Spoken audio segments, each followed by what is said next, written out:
오늘 하나님의 말씀은 에베소서 6장 1절부터 9절까지의 말씀입니다. 에베소서 6장 1절부터 살펴보도록 하겠습니다. 자녀들아, 주 안에서 너희 부모에게 순종하라. 이것이 옳으니라. 네, 자녀들아, 주 안에서 너희 부모에게 순종하라. 이것이 옳으니라 말씀합니다. 5장에서는 부부관계를 말씀을 했습니다. 남편과 아내의 관계에 대해서 말씀을 했습니다. 아내는 남편에게 순종하고 남편은 아내를 사랑하라고 말씀했습니다. 이 말씀은 단순한 인간관계를 말씀하는 것이 아니었습니다. 아내가 남편에게 순종할 때는 죽게 하듯 하라고 말씀했습니다. 남편이 아내를 사랑할 때는 그리스도께서 십자가에 못 박혀 죽기까지 교회를 사랑하신 것 같이 아내를 사랑하라. 그렇게 말씀하셨습니다.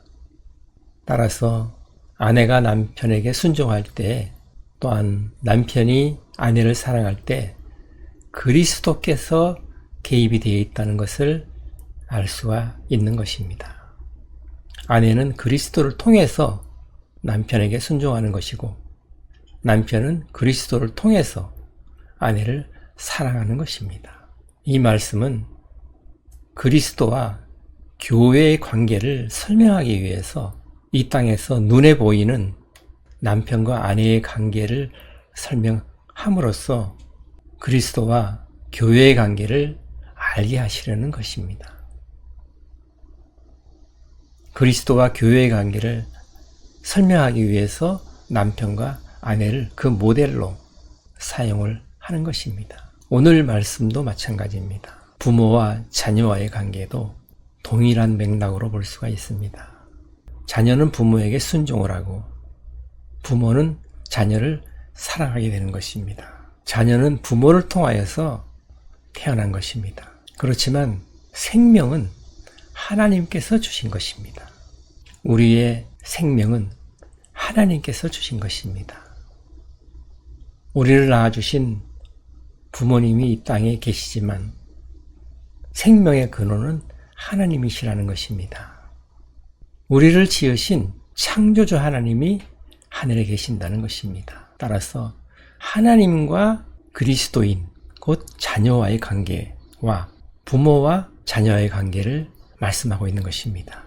하나님과 자녀와의 관계를 설명하기 위해서 이 땅에서 눈에 보이는 부모와 자녀의 관계를 설명하고 있는 것입니다. 이 말씀들은 자녀와 부모 간에 그리스도가 또한 개입되어 있다는 것을 알 수가 있습니다. 주 안에서 부모에게 순종하라고 말씀하고 있는 것입니다. 또한 부모는 자녀를 노엽게 하지 말라고 하시면서 주의 교훈과 훈계로 양육하라고 말씀합니다. 따라서 자녀도 그리스도를 통하여서 부모에게 순종하는 것이고, 부모도 그리스도의 말씀을 통해서 자녀를 양육하게 되는 것입니다. 말씀을 하나 보시겠습니다. 베드로전서 4장 11절입니다. 만일 누가 말하려면 하나님의 말씀을 하는 것 같이 하고, 누가 봉사하려면 하나님이 공급하시는 힘으로 하는 것 같이 하라. 이는 범사에 예수 그리스도로 말미암아 하나님이 영광을 받으시게 하려 함이니 그에게 영광과 권능이 세세에 무궁하도록 있느니라. 아멘. 네, 무슨 말을 하려거든 하나님의 말씀으로 하는 것처럼 하라는 것입니다. 그리고 봉사를 할 때는 하나님께서 공급하시는 힘으로 하는 것 같이 하라고 말씀을 하는 것입니다. 그러면서 이는 예수 그리스도로 말미암아 하나님이 영광을 받으시게 하려 함이라 말씀합니다. 우리가 하나님의 말씀으로 말을 하고 하나님께서 공급하시는 힘으로 봉사를 하면 하나님께서 영광을 받으시는데, 예수 그리스도로 말미암아 하나님께서 영광을 받으신다고 말씀을 하고 있는 것입니다. 우리가 하나님께 영광 돌리는 일을 한다고 하더라도 하나님께서 직접 우리를 통해서 영광을 받으시는 것이 아니라고 말씀하는 것입니다. 우리가 하나님의 말씀으로 말을 하고 하나님께서 공급하시는 힘으로 봉사를 한다고 하면 하나님께서 영광을 받으시는데 예수 그리스도를 통해서 영광을 받으신다는 것입니다. 우리와 하나님 사이에 중보자 되시는 예수 그리스도께서 계신다는 것을 말씀하고 있는 것입니다. 우리가 어떤 일을 하든 어떤 말을 하든 예수 그리스도를 통해서 하나님께로 연결이 된다고 말씀하는 것입니다. 마찬가지로 하나님께서 우리를 보실 때는 예수 그리스도를 통하여 보시는 것입니다. 우리를 직접 하나님께서 보신다면 우리는 쇳덩어리가 되어서 의롭다는 말을 들을 수가 없을 것입니다. 그러나 하나님께서는 우리를 직접 보시는 일이 없는 것입니다. 언제나 그리스도를 통해서 우리를 보시는 것입니다. 그렇기 때문에 우리는 하나님 앞에 의롭다함을 받게 되는 것입니다. 하나님께서는 언제나 우리를 보실 때는 그리스도를 통해서 보시기 때문에 하나님 관점에서는 우리는 항상 그리스도 안에 있는 것처럼 보이시는 것입니다. 우리가 어떻게 주 안에 거할 수 있느냐 말을 하는 사람들이 있습니다. 우리가 주님 안에 들어가려고 애쓰고 노력하는 것이 아닙니다. 우리의 의사와 상관없이 우리가 예수 그리스도를 믿고 죄사함을 받고 하나님의 자녀가 되었다면 하나님께서는 언제나 그리스도를 통해서 우리를 보시기 때문에 하나님의 관점에서는 언제나 우리는 그리스도 안에 있는 것입니다. 그리스도를 통해서 보시기 때문에 하나님께서는 의롭다 칭하시는 것입니다. 우리도 하나님을 볼 때에는 그리스도를 통해서 보게 되는 것입니다. 오늘 말씀하신 내용도 마찬가지 맥락으로 보셔야만 합니다. 부부관계에서도 그리스도께서 개입이 되어 있다는 것을 우리가 알았습니다. 부모와 자녀 관계에서도 주 안에서 자녀들은 부모에게 순종하라고 말씀하시는 것이고 부모도 자녀를 양육할 때 주의 교훈과 훈계로 양육하라고 말씀을 하는 것입니다. 내 생각대로 부모의 생각과 의지대로 자녀를 양육하라 그렇게 말씀하시지 않습니다. 또한 마지막에 상전과 종의 관계도 마찬가지입니다. 종은 상전에게 순종하라 말씀합니다. 그리스도께 하듯이 순종하라고 말씀을 합니다. 종이 상전에게 순종할 때도 인간을 보고 순종하는 것이 아닙니다. 그리스도를 통하여 순종하는 것입니다. 그리스도께 하듯이 하는 것입니다.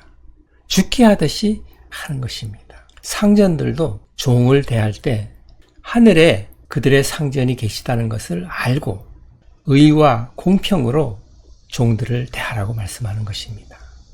인간적으로 연결되는 것처럼 보이지만 항상 그 사이에는 그리스도께서 개입이 되어 있는 것을 알 수가 있는 것입니다. 오늘 사도 바울은 이 점을 강조하고 있는 것입니다. 골로새서 3장 20절을 보시겠습니다. 자녀들아 모든 일에 부모에게 순종하라. 이는 주 안에서 기쁘게 하는 것이니라. 네, 부모에게 순종하면 주 안에서 기쁘게 하는 것이라고 말씀합니다. 이 말씀은 하나님을 기쁘게 하는 일이다 그런 말씀입니다. 부모님께 순종하면 하나님께서 기뻐하신다는 말씀인 것입니다. 하나님께서는 자녀의 생명을 주신 분이시만 이 땅에서 자녀를 낳아준 부모를 공경하고 순종하도록 말씀을 하고 있는 것입니다. 눈에 보이는 부모를 공경하고 순종할 때 눈에 보이지 않는 하나님도 공경하고 하나님께 순종할 수 있다는 것을 말씀하고 있는 것입니다. 디모데후서 3장 1절 2절을 보십니다. 너는 이것을 알라. 말세에 고통하는 때가 이르러 사람들이 자기를 사랑하며 돈을 사랑하며 자랑하며 교만하며 비방하며 부모를 거역하며 감사하지 아니하며 거룩하지 아니하며. 네, 말세에 여러 가지 타락한 징조들이 나타난다고 말씀을 합니다. 그 중에 부모를 거역하는 일도 그 하나라고 말씀하고 있습니다. 자기를 사랑하고 말세에는 다른 사람을 생각지 않고 자기중심적으로 이기적인 사람들이 생겨난다는 것입니다. 자기를 사랑하고 자기 자랑을 하고 교만하고 도움을 받아도 감사할 줄도 모르고 돈을 사랑하고 그런 사람들이 나타난다고 말씀을 합니다. 그때 부모를 거역하는 자도 그 중에 하나라고 말씀을 하고 있는 것입니다. 2절을 보십니다. 내 아버지와 어머니를 공경하라. 이것은 약속이 있는 첫 계명이니. 네, 내 아버지와 어머니를 공경하라 말씀합니다. 이것은 약속이 있는 첫 계명이다 라고 말씀합니다. 이것은 십계명을 말씀하는 것입니다. 십계명의 5번째 계명에 나오는 말씀입니다. 출애굽기 20장 12절을 보십니다. 내 부모를 공경하라. 그리하면 내 하나님 여호와가 내게 준 땅에서 내 생명이 길리라. 네, 내 부모를 공경하라. 그리하면 내 하나님 여호와가 내게 준 땅에서 내 생명이 길리라. 장수한다는 말씀이죠. 그리고 신명기에도 또한 이와 같은 말씀이 있습니다. 신명기 5장 16절을 보십니다. 너는 내 하나님 여호와께서 명령한 대로 내 부모를 공경하라. 그리하면 내 하나님 여호와가 내게 준 땅에서 내 생명이 길고 복을 누리리라. 네, 내 하나님 여호와가 내게 준 땅에서 내 생명이 길고 복을 누리리라. 이 신명기에는 출애굽기에 없는 복을 누리리라 하는 말이 추가되어 있습니다. 오늘 이 본문 말씀에도 내가 잘되고 라는 말이 이 신명기의 말씀을 인용한 것으로 보입니다. 복을 누리리라. 이 말씀은 모세가 이스라엘 백성을 이끌고 시내산 아래 광야에 있을 때 하나님으로부터 십계명을 받아서 전했습니다. 그때 이 계명을 받은 것입니다. 내 부모를 공경하라. 그리하면 내 하나님 여호와께서 내게 준 땅에서 내 생명이 길리라. 이렇게 말씀을 했습니다. 부모를 공경하면 땅에서 생명이 길다고 말씀을 한 것이 출애굽기의 십계명이고 신명기에는 거기에 더하여 복까지 받게 된다고 말씀을 한 것입니다. 3절도 보십니다. 이로써 내가 잘되고 땅에서 장수하리라. 네, 여기서 내가 잘되고 그러니까 복을 받는다는 것을 말씀하고 있는 것입니다. 여기서 말하는 이 땅에서 잘되고 장수한다는 말은 지금 우리가 살고 있는 이 땅을 말씀하는 것이 아닙니다. 그 당시에 시내산 아래 광야에서 하나님께서 이스라엘 백성에게 하신 말씀입니다. 하나님께서 말씀하신 그 땅은 가나안을 말씀하고 있는 것입니다. 하나님께서 약속하신 땅, 그 땅은 가나안이었습니다. 그곳에서 복을 받고 잘 살고 장수하게 된다고 말씀을 한 것입니다. 문자 그대로 이스라엘 백성은 가나안에 들어가서 계명을 잘 지키고 있을 때는 복을 받고 잘 살았습니다. 그러다가 계명을 어겼을 때 하나님의 진노를 받아서 아수르의 포로로 잡혀가고 또한 바벨론의 포로로 끌려가게 된 것입니다. 문자 그대로 이스라엘 백성에게 가나안에서 일어났던 일을 모세가 말씀하고 있는 것입니다.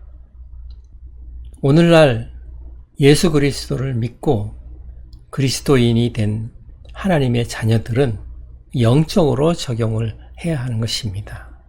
문자적으로 적용을 하게 되면 이 땅에서 복을 받고 잘 살게 된다고 해석을 하게 되는데 그것은 무리가 있습니다. 하나님께서 말씀하시는 이 땅은 가난을 말씀하고 있기 때문에 그런 것입니다.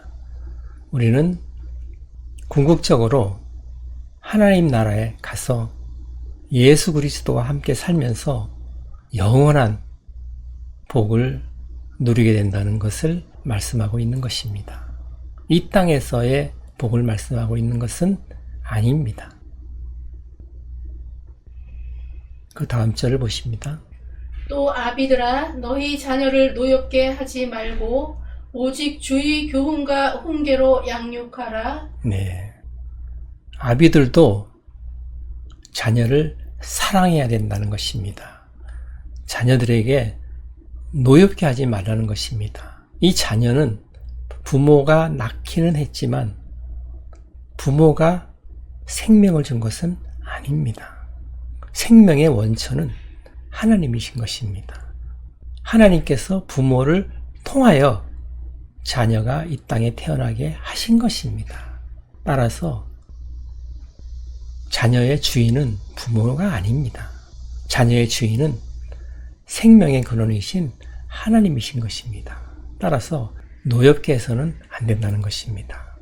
하나님의 말씀으로 교훈하고 훈계를 하여 양육해야 된다라고 말씀하고 있는 것입니다. 그 다음 절을 보십니다. 종들아 두려워하고 떨며 성실한 마음으로 육체의 상전에게 순종하기를 그리스도께 하듯 하라. 네. 종들에게 말씀합니다. 상전들에게 두려워하고 떨며 순종하기를 그리스도께 하듯 하라는 것입니다. 사람한테 하듯 하지 말고 그리스도께 하듯 하라는 것을 말씀하고 있는 것입니다. 주인인 그리스도와 종인 교회의 관계를 설명하기 위해서 상전과 종을 모델로 해서 설명하고 있는 것입니다. 그래서 모든 인간관계에 그리스도가 개입이 되어 있는 것입니다. 단순한 인간관계를 보고 사람한테 한다고 생각지 말라는 것입니다. 그리스도께 하듯 하라 이 말은 교회가 그리스도께 하듯이 그렇게 하라는 것입니다.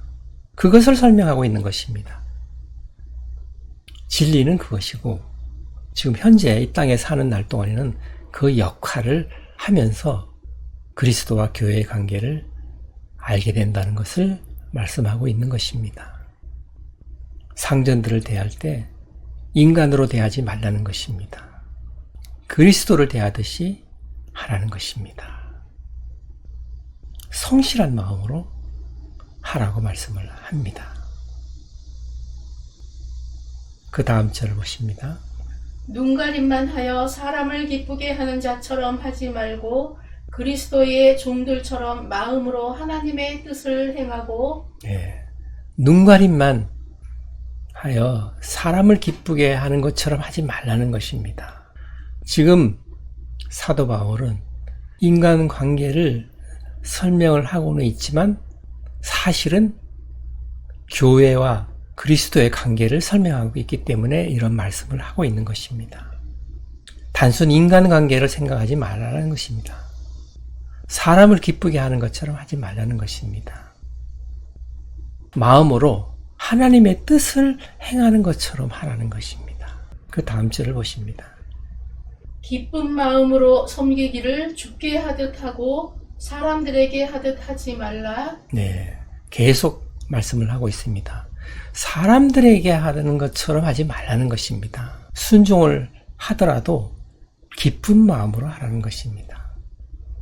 성실한 마음으로 하라는 것입니다. 마음으로 하나님의 뜻을 행하라고 말씀을 하는 것입니다. 거칠애로 하는 척 하지 말고 진실한 마음으로 하나님의 뜻을 행하는 것처럼 하라는 것입니다. 그리스도와 교회의 관계를 생각하면서 죽게 하듯이 하라고 말씀을 하고 있는 것입니다. 그 다음 절을 보십니다.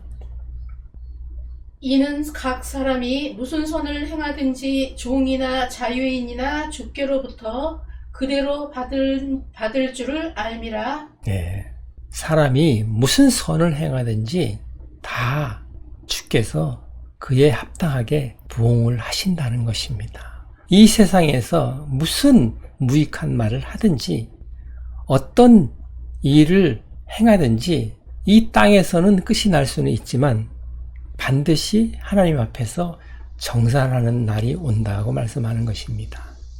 이 땅에서 행한 일들과 말한 모든 것은 하나님께서 그대로 갚아주신다고 말씀을 하고 있는 것입니다.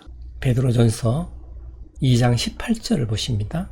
사환들아 범사에 두려워함으로 주인들에게 순종하되 선하고 간용하는 자들에게만 아니라 또한 까다로운 자들에게도 그리하라. 아멘. 네. 사환들아. 이 사환들은 집에서 일하는 종들을 특별히 말씀하고 있는 것입니다. 주인에게 순종을 하라는 것입니다. 그 주인이 까다로운 자라 하더라도, 주인이 비록 불공평하더라도 그에게 순종하라는 것입니다. 그렇게 하기는 쉽지가 않은데 그렇게 하라는 것입니다. 죽게 하듯이 하라는 것입니다. 그가 선한 사람이든 불공평한 사람이든 변함없이 그리스도께 하듯이 순종을 하라는 것입니다.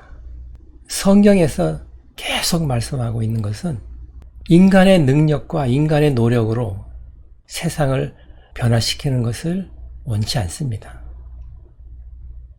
세상을 변화시키려고 하기 전에 먼저 자기 자신이 변화라고 말씀을 하고 있는 것입니다. 먼저 예수 그리스도를 믿고 그리스도의 피로 죄사함을 받고 거듭난 사람들이 새 생명을 얻어서 새 사람으로 살아가는 모습을 먼저 보여야 한다고 성경은 말씀하고 있는 것입니다.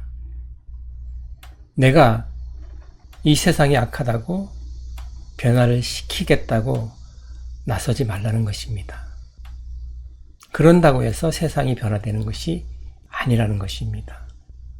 성경은 거기에 목적이 있지 않습니다. 먼저 너 자신이 변화하는 것입니다. 그것을 위해서 그리스도께서 십자가에 피 흘려 죽으신 것입니다. 이 사회를 변화시키려고 예수님께서 십자가에 피 흘리신 것이 아닙니다. 개인을 구원하시기 위해서 주님께서 십자가에서 죽으신 것입니다. 따라서 성경은 개인이 예수 그리스도를 믿고 변화받기를 원하시는 것입니다. 그리고 변화받은 자들이 그리스도의 빛을 세상에 비추기를 원하시는 것입니다. 사회를 개혁하고자 변화시키고자 하는 사람들이 역사적으로 많이 일어났습니다. 그러나 그런 자들이 실패도 하고 일부는 성공도 했습니다. 그러나 성공한 자들이 이전에 행했던 권력자보다 더 악한 권력을 휘두르며 또다시 사회를 부패하게 만드는 것을 우리는 늘 보아왔던 것입니다. 인간은 타락한 본성 때문에 이 사회를 뒤엎을 수는 있어도 이 사회를 변화시킬 수 있는 능력은 없는 것입니다. 타락한 인간의 본성 그대로 이 세상을 만들기 때문에 모양만 바뀔 뿐 또다시 또 다른 형태의 타락으로 빠져들게 만드는 것입니다. 권력은 언제나 누가 지든 또 다른 부패를 만들게 된다는 것이 역사의 교훈인 것입니다. 하나님께서는 너 자신이 먼저 변해야 된다 하는 것에 초점이 있는 것입니다. 따라서 종들에게 상전들이 어떠하든지 악하든지 선하든지 불공평하게 일을 처리하든지 순종하라는 것입니다. 그것이 그리스도인이라는 것입니다. 그것을 보고 그 상전이 변화받을 수 있는 기회를 주는 것이다 라고 말씀하는 것입니다. 내가 먼저 변하고 그 변한 삶을 사는 모습을 안 믿는 사람한테 보이라는 것입니다. 그것이 성령이 말씀하는 내용인 것입니다. 9절을 보십니다. 상전들아 너희도 그들에게 이와 같이 하고 위협을 그치라. 이는 그들과 너희의 상전이 하늘에 계시고 그에게는 사람을 외모로 취하는 일이 없는 줄 너희가 알미라. 네, 상전들에게도 말씀을 하고 있습니다. 상전들과 종들 모두의 상전이 되시는 하나님께서 하늘에 계신다는 것을 알고 그들에게 공평하고 의롭게 대하라는 것입니다. 그 내용이 골로새서 4장 1절에 나와 있습니다. 보십니다. 상전들아 의와 공평을 종들에게 베풀지니 너희에게도 하늘에 상전이 계심을 알지어다. 네, 종들에게 의와 공평을 베풀어라 라고 상전들에게 말씀하고 있는 것입니다. 너희의 상전이 하늘에 계신다는 것을 알아라 라고 말씀을 하는 것입니다. 하나님께서는 사람을 외모로 취하시는 분이 아니다 라고 말씀합니다. 비록 이 땅에서는 종이나 상전이나 외모로 분명히 드러나는 모습이 있지만 상전들이든 종이든 하나님께서는 외모로 판단하시는 분이 아니라는 것입니다. 그러니 상전들도 종들을 눈에 보이는 외모로 판단하지 말고 의와 공평으로 대하라는 것입니다. 오늘 말씀은 하나님과 자녀의 관계 또한 그리스도와 교회의 관계를 설명하기 위해서 이 땅에 눈에 보이는 인간 관계를 설명하고 있는 것입니다. 부부 관계, 부모와 자녀와의 관계, 상전과 종의 관계를 통해서 그리스도와 교회의 관계, 하나님과 자녀와의 관계를 설명하고 있는 것이라고 보아야 하는 것입니다. 단지 인간관계를 설명하는 것은 도덕적이고 윤리적인 면만 부각되기 때문에 그런 것은 아닙니다. 인간관계에 있어서 모든 일에 그리스도께서 개입이 되어 있다는 것을 알아야만 하는 것입니다. 그리스도께 하듯 순종하라는 것입니다. 그리스도께서 교회를 사랑하는 것처럼 사랑하라는 것입니다.